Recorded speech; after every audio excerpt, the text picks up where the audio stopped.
महाभारत का एक भाग, शुरुआत का जो भाग था कि हस्तिनापुर के नरेश जो थे, सर्वप्रथम उनका विवाह माता गंगा जी से हुआ था। भागीरथी गंगा माता जी से उनका विवाह हुआ था। लेकिन एक शर्त के दौरान माता गंगा जी ने उनसे विवाह किया था और कहा था कि मैं कुछ भी करूं, उस पर आप कभी भी रुकावट और कोई सवाल नहीं पूछेंगे। जिस दिन आप मुझे रोकने या टोकने की कोशिश भी किए, तो उस दिन से ही मैं आपका घर छोड़ करके चली जाऊंगी। तब आपकी मैं पत्नी नहीं रहूंगी। और इसी शर्त के कारण हस्तिनापुर के नरेश जी ने इस बात पर अपनी हामी जनाई थी।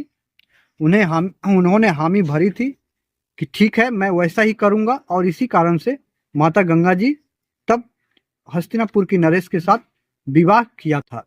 और उसके बाद का घटना जो लोगों ने देखा, खुद स्वयं हस्तिनापुर के नरेश जो थे, राजा जो थे, उन्होंने जो देखा, तो इस चीज को कोई सहन नहीं कर पाया।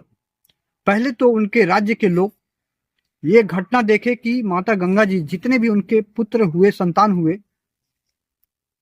7 बार उन्होंने ले आकर के 7 संतान को अपने बारी बारी से अपने ही गंगा जल में उन्हें प्रवेश करा देती। और इस घटना को देखकर उनके राज्य के हर लोग चकित, आश्चर्यचकित होते कि ऐसा कैसे हो सकता है, एक माँ अपने बच्चे को गंगा में कैसे फेंक सकती है। और यही बात सुनते सुनते अंत में 8वें पुत्र भीष्म पितामह जी को जब वे लेकर के घर से निकल रही थी गंगा माता जी, तभी हस्तिनापुर के नरेश राजा जी ने माता गंगा जी को रोका और टोका, उनसे पूछा कि आखिर ऐसा आप क्यों कर रही हैं, कि अपने ही संतान को ले जा करके आप गंगा के पानी में क्यों फेंक दे रही हैं। तब गंगा माता जी ने कहा कि आपसे मैं इसीलिए ही पहले ही यह शर्त रखकर पूछ ली थी कि आप कभी मुझे रोकेंगे टोकेंगे नहीं। लेकिन जब आप मुझे आज रोक दिए और टोक रहे हैं, तो मैं आपके पास नहीं रुक सकती। लेकिन मैं आपका पुत्र आपको देकर यहां से चली जाऊंगी, लेकिन आपके जवाब भी दूंगी, आपके प्रश्नों के उत्तर भी दूंगी।